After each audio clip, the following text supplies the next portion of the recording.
Welcome to Retired Life. Wish you were here. We're your hosts, Stuart and Kim Lee, and our podcast looks at the possibilities in retirement.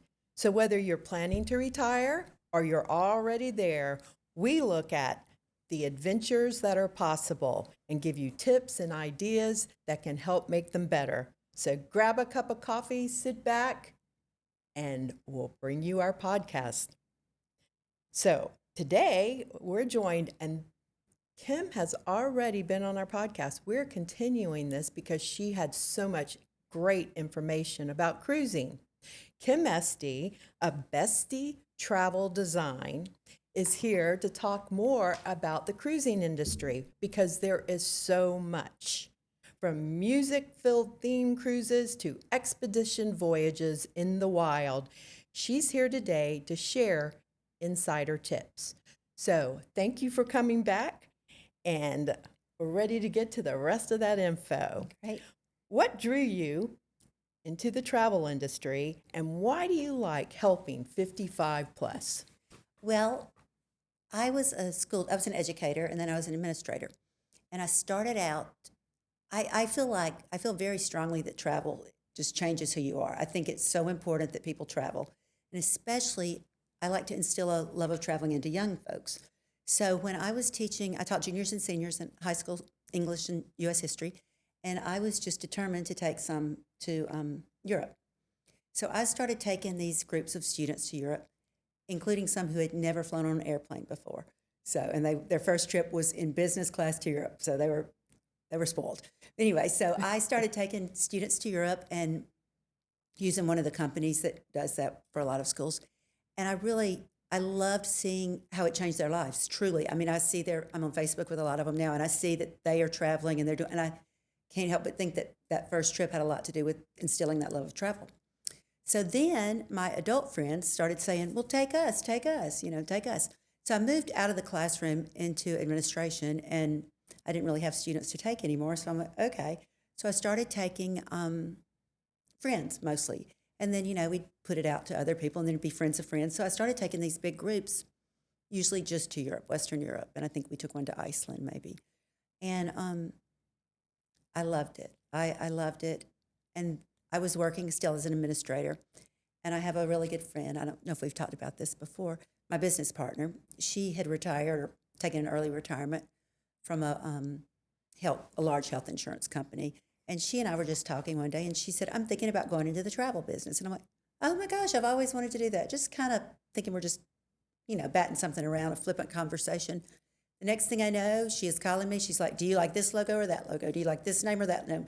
Okay, I filed the papers. We're partners. And I'm like, well, I guess we're in the travel business. So I became a travel advisor, and I went through a really rigorous training.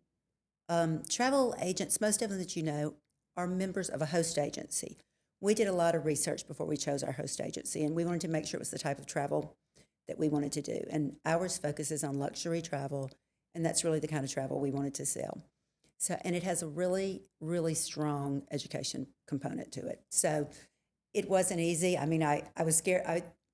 Even though we had this really strong education component, I was still scared to just actually do it. And finally, one day I said, okay, I just got to start booking travel. And I just threw myself into it and started booking it for friends. And eventually now I feel much more confident, obviously. But as far as the 55, the retirement age people and booking that kind of travel, that really happened when I moved to a 55 plus community. And it truly started with a now client who called me and said, I understand you're a travel advisor. I was putting it on Facebook and getting it out there. And she said, we'd like to take a cruise. And I'm like, great. And she said, and we'd like to take our next door neighbors want to go. Great. And next thing I know, it was a huge group.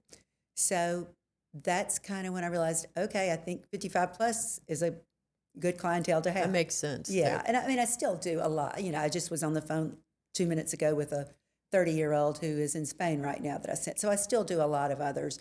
A lot of couples, maybe a little younger, empty nesters, but a little younger than the retired age, and do a lot of them on trips to Europe, land-only trips. But 55 plus is a large part of my clientele, obviously. So today we wanted to get you to touch on theme cruises and Okay. expedition cruises. Okay. So good. which one is your preferred? Well, let's talk about expedition cruises because Okay. theme cruises I think are pretty easy to just throw out there. But Mhm. expedition, people, since this is retired life, want to talk about older people and expedition. A lot of people hear the word and think, too late, I can't do an expedition cruise. And I'm too old to do an expedition too or old, something. too late, I can't do Yeah. it. That's not true at all. I mean, we may be soon, so I encourage everybody, if they ever want to do one, do it now because, you don't know what's So going to you're happen. going to be doing a lot of getting off the You really aren't. I was, yes, you are, but you aren't. Yeah. So when we talk about expedition, usually we're talking about the polar regions, either the Arctic or Antarctica or Galapagos or the North Sea, which I think y'all did a little expedition cruise. I don't know We if it was did. actually labeled an expedition cruise or if Yeah, it turned into one. Yeah. It was. So I was speaking with someone just last week who works for one of the large expedition cruise companies who focuses just on expedition cruising. And he told me he had a 101-year-old man go with him in the last month. So, I mean, we can still do it. It's, so people think, I can't do it. Expedition just the word sounds too daunting. But truly, most of us still can do it. There is some getting off into zodiacs and going, especially if you're in the Galápagos, you've really got to get on a zodiac to go to the different islands. But that's when we find the cruise line that fits you, because there are some zodiacs that are easier to get on. Some of the larger cruise lines now have basically steps into a zodiac. So it can be done. It's not like the little more primitive ones where you're literally crawling over the inflatable to get in there. So we can still do it. The Antarctica we can definitely do because a lot of Antarctica is from the boat. A lot of it you do get off, but just being there and seeing it is a lot of it. So even someone who's mobility impaired, I feel like could do an Antarctica, and same for Arctic. And obviously the one y'all went on, the North Sea. Sure, you want to see things, but I mean, truly, you could do it. I mean, and not get off the boat.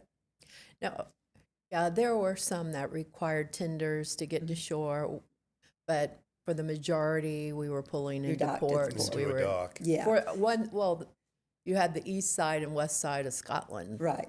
So the west side had a lot of. A lot more waves, a lot more. Yeah. But I mean, most of your ports were not tender ports. So most people at our age can do it. But I really do encourage people, especially on expedition, that if it's one of your dream trips, if it's a bucket list trip, to see the blue-footed boobies in the Galapagos or to see the penguins in Antarctica, I really encourage them to go ahead and book it.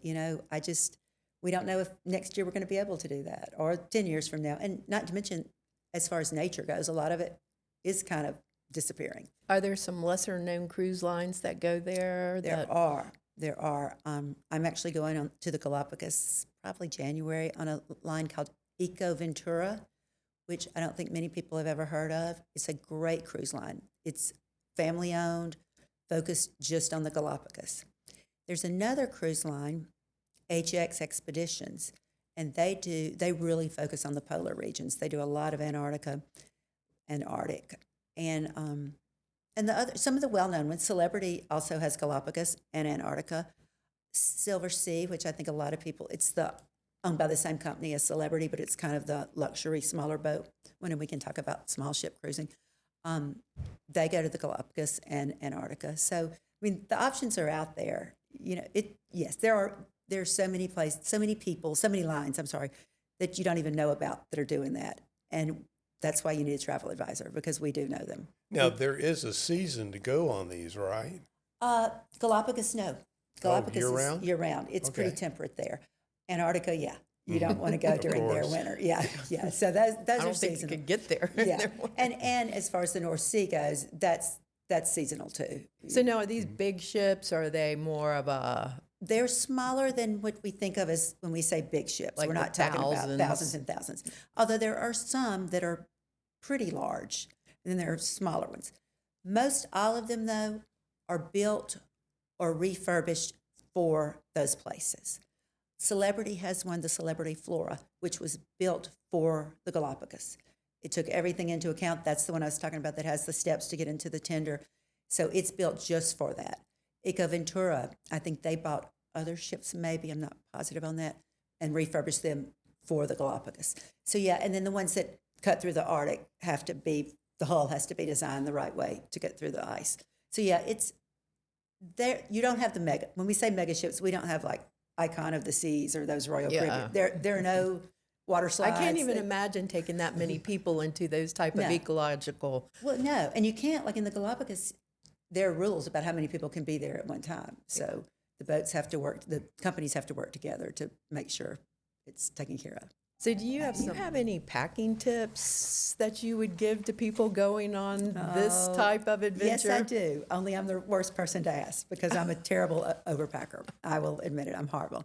But yes, I do have packing lists. I do. I was looking at one this weekend for me, actually, trying to think if I could do better.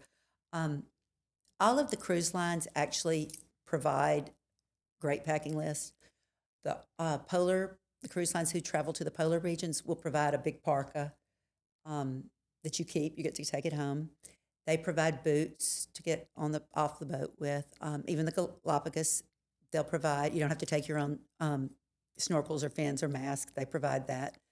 And these are much more casual than a cruise, around the Mediterranean. So obviously. no formal dinners? There are no formal dinners. I think jeans are probably the most dressed up most people get. That you don't need makeup. It's expedition. But so we do provide packing list. It's really things. It's active wear mostly.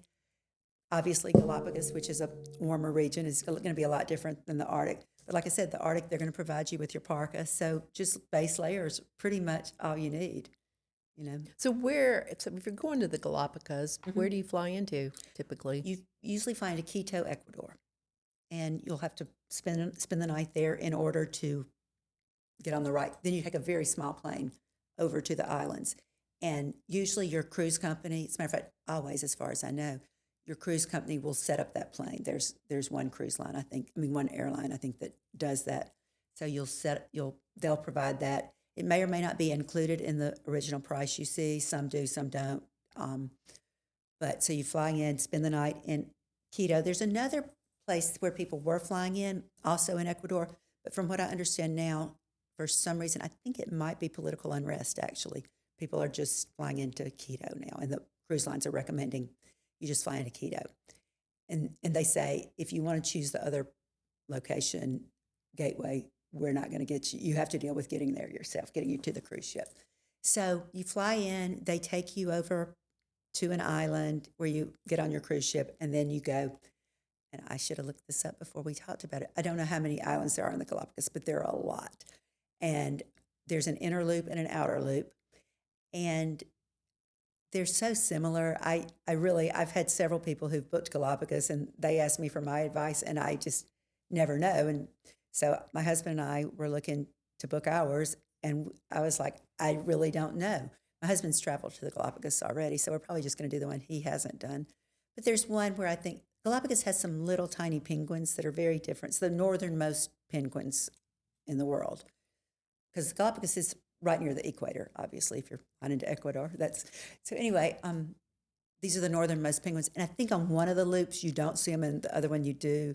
So we'll probably do the one where you see the penguins, just because those are disappearing. Yeah. But all of them are going to go to the Darwin Center and see the tortoises, and which are like 200 years old. So it's I'd like to say it's a once in a lifetime trip, but like I said, my husband's already been and he's going back. But from everyone, I have not been yet. I'm going to go in a couple of months. But from everyone that I've spoken to, it changed their life.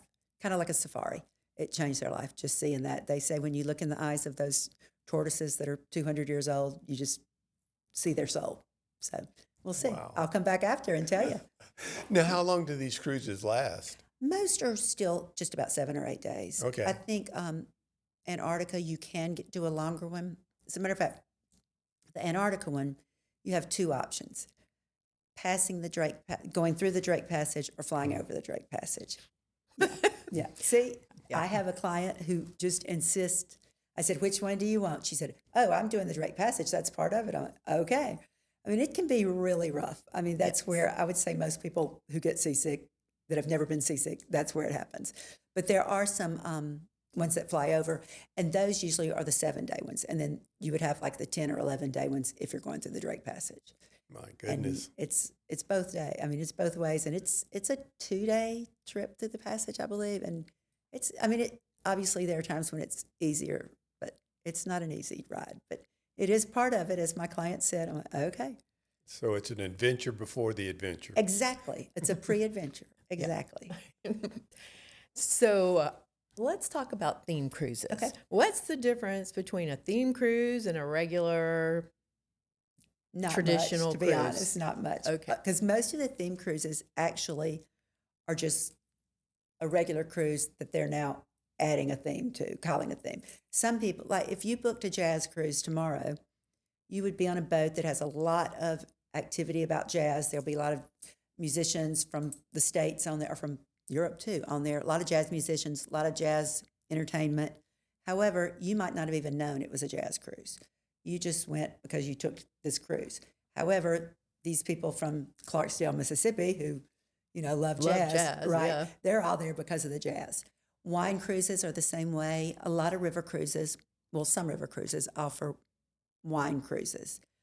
The difference in those are usually there's a wine expert on there.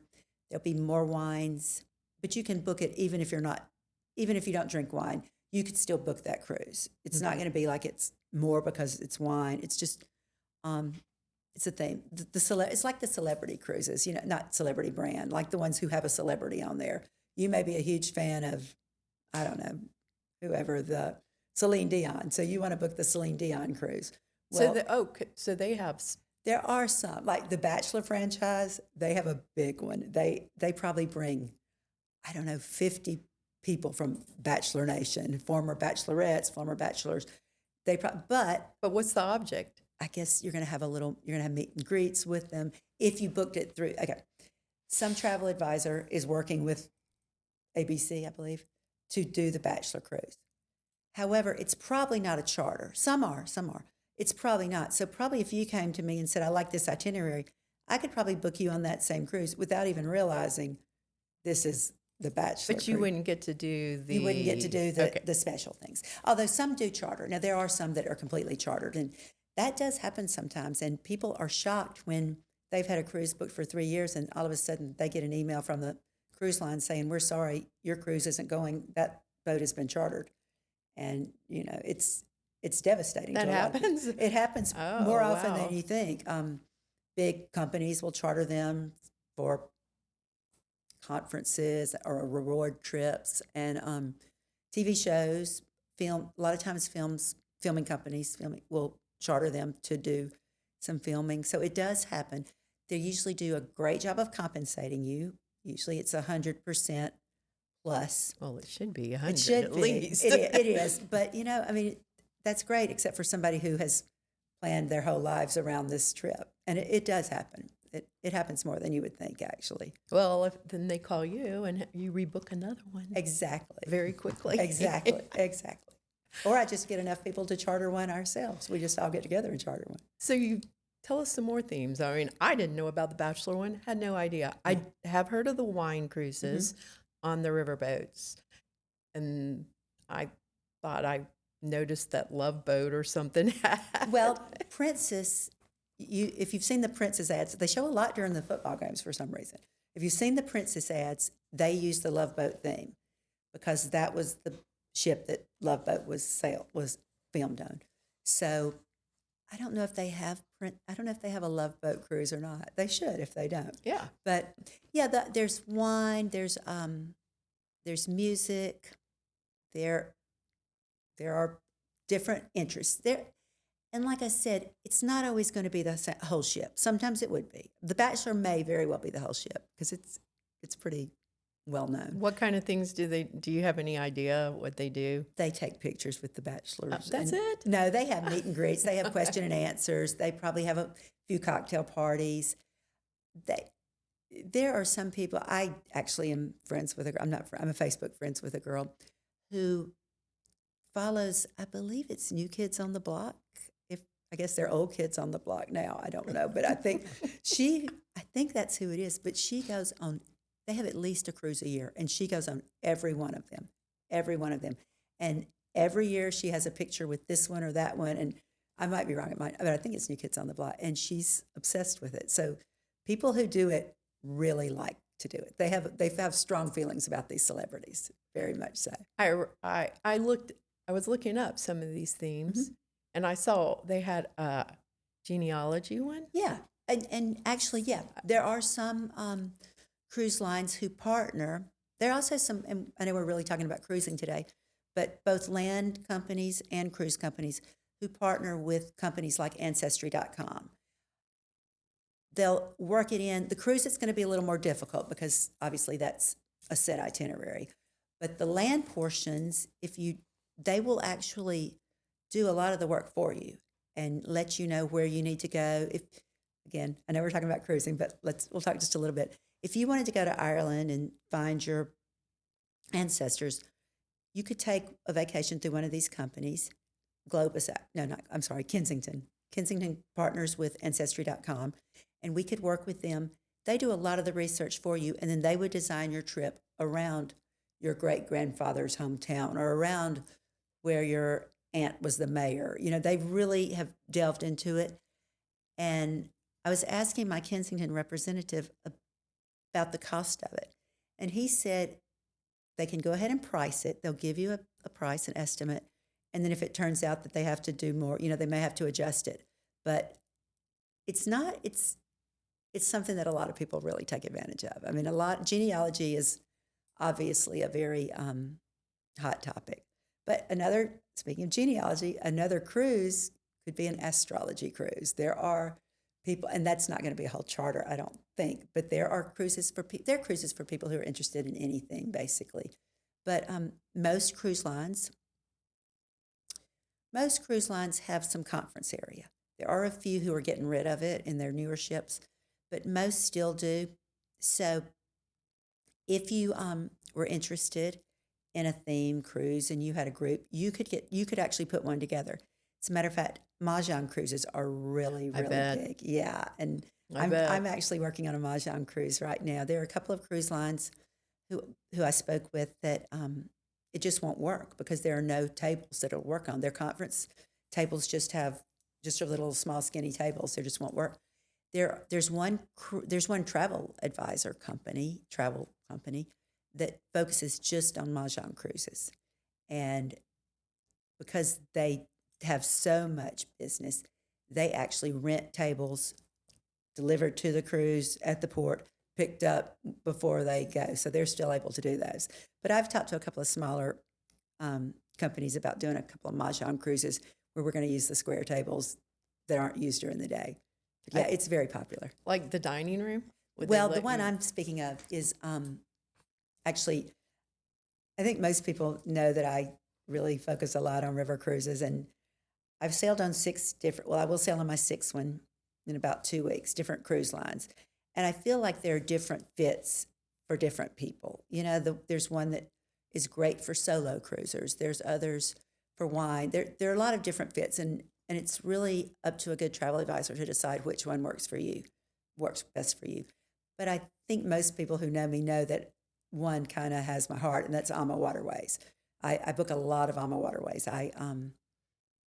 Usually if somebody comes to me and they want to book Viking, I'll be willing to book it, but I'll also try and tell them the differences in AMA and Viking.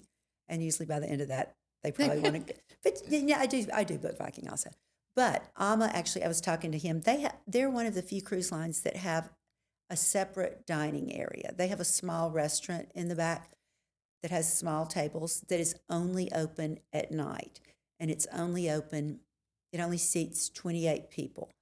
So I was talking to my AMA rep, and he and I decided we could do that. We can have Mahjong play, casual play, not tournaments, but casual play in there, or also on the upper deck of a river cruise. That can also work depending on weather, of course. So, Well, we want to go on a river cruise, and we want to go from Amsterdam to Switzerland. Well, that's the most popular one, I think. Is it? yeah. I would say that Rhine, I guess that's kind of the starter river cruise, maybe. A lot of people do that. We're starter. No, Yeah. I mean, Sorry. other We people, are. the Danube and the Rhine are the two most popular, obviously. And that Amsterdam to Basel or Basel to Amsterdam, that Rhine one is probably, that's the first one I ever did. I think that's the first one a lot of people do. If you're on the Danube, a lot of people do Budapest to Nuremberg or vice versa. But the Amsterdam to Switzerland is a good one because of the opportunities for the pre and post extensions. Because in Amsterdam, you can our do, plan. yeah, you can spend time in Amsterdam. As far as the Switzerland part goes, you can stay in Zurich or you can go to Italy and go to Lake Como. You know, there are really a lot of options for that. As far as the Danube, the Budapest one, if you do Budapest to Nuremberg, you can then add an extension to Prague or stay in Nuremberg. A lot of people, I'm finding this a lot lately. Like I've discussed before, I do a lot of Europe, just land also. But I have found a lot of people now want to do a river cruise and they want to do an extension longer than the cruise line offers. Because the cruise lines are usually 2 to 4 nights. Usually it's 2 nights or 3 nights in one location, or if they have one that's a 4-night extension, it's 2 and 2. But a lot of people feel like, well, I usually say because air is so expensive, but air is actually coming down now, so it's a good time to book. But a lot of people say, if I'm going to travel to Europe, I want to stay longer than 7 days. So I work with other companies, not the cruise company, to put together a longer extension. So it's separate from there. They would pay a separate invoice apart from their cruise. And I'm doing that a lot lately, especially I've been doing a lot of Amsterdam. A lot of people want more than just 2 days in Amsterdam. They want, there's a lot to see in Amsterdam. The museums sometimes are hard to get tickets. So, if you want to hit the Anne Frank Museum, if you want to hit them all, sometimes you may need more than just 2 days. So it's a good, and of course, people want to see the red light district and maybe a brown coffee shop. That's what you do. That's up to you. But that's a good one. So we are doing a lot of pre-cruises in Amsterdam, even though many of the cruise lines offer them. What's the best time of year to do that for the beginners? Well, I'm sorry I said beginners. That's not. That's all right. Okay. No, we are. Because those cruises travel all year long, but the summers can get hot. They can get hot. So for retirees are perfect because they don't have to go during the summer. People with children have to travel usually during the summer or during the holidays. But the shoulder seasons, April and October, those are the best times to be in Europe to me, definitely. Although, here we go, the Christmas market cruise. If you wanted to do that cruise as a Christmas market cruise, you go late November through Christmas. How far in advance do you think seniors should book to get the best cabins? The best cabins or the best rates? Best rates, best cabins. Well, you don't want to be stuck in the bottom of the ship because that's true. Although, a river cruise, and I'm really saying this for people who haven't river cruised but have ocean cruised. A river cruise is very, very different from an ocean cruise as far as where your cabin is. There are only 3 decks usually, and being in the bottom is not the worst thing on earth. It's really not. You wouldn't have a balcony, but they call it the swan level or goose level because you'll see the swans traveling by your stateroom. And honestly, I stayed in one last spring. I was at a conference and they booked me, so this is what they put me in. And I had never been in one before. I actually really liked it. There was like a white noise of the water, the river just lulling me to sleep. I could see it, I could feel it. Sometimes it would be over my window, which was a little scary because I don't like being underwater like that. But it's not terrible. So as far as when you can get the best ones, for river, the earlier the better. The earlier the better. They're usually about 2 to 4 suites. So if you're interested in a suite, you have to grab those or you're not going to get them.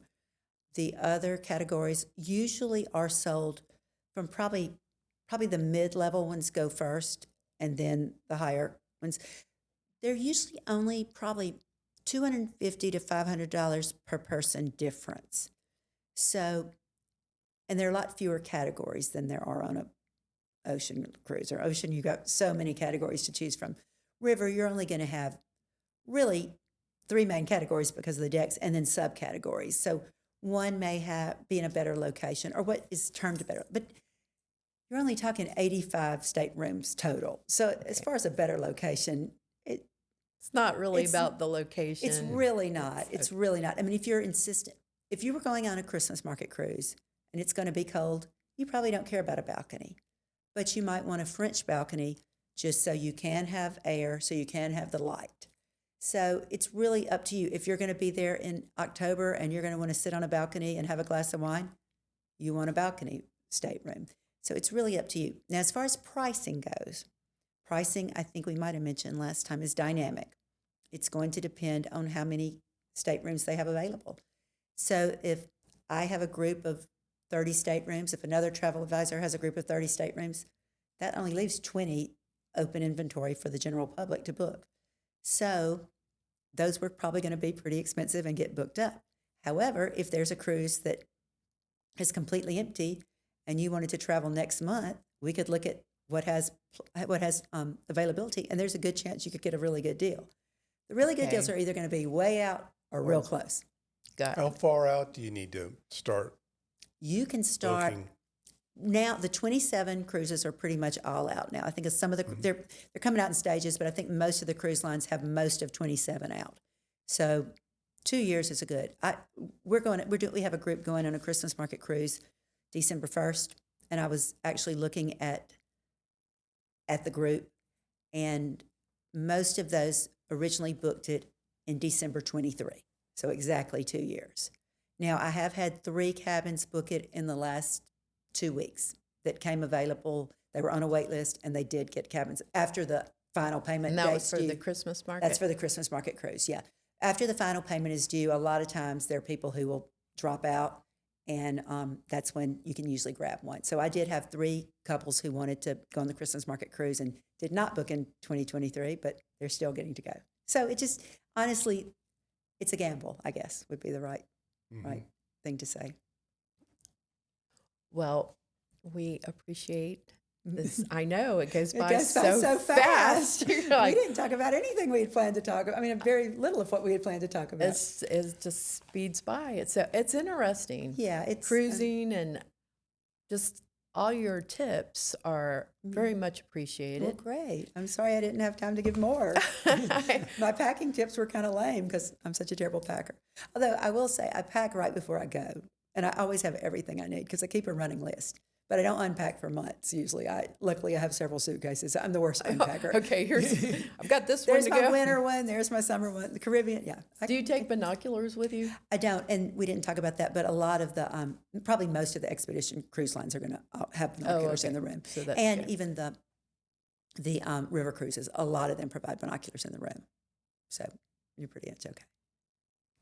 Well, thank you very much Sure. for sharing your insights, and I'm sure our listeners appreciate it. But don't forget, we have all kinds of merchandise, and you can leave home with Retired Life in your suitcase to enjoy your trip, or as a gift for your fellow passenger. So find it at retiredlife.com, and look below. Don't forget to subscribe and follow.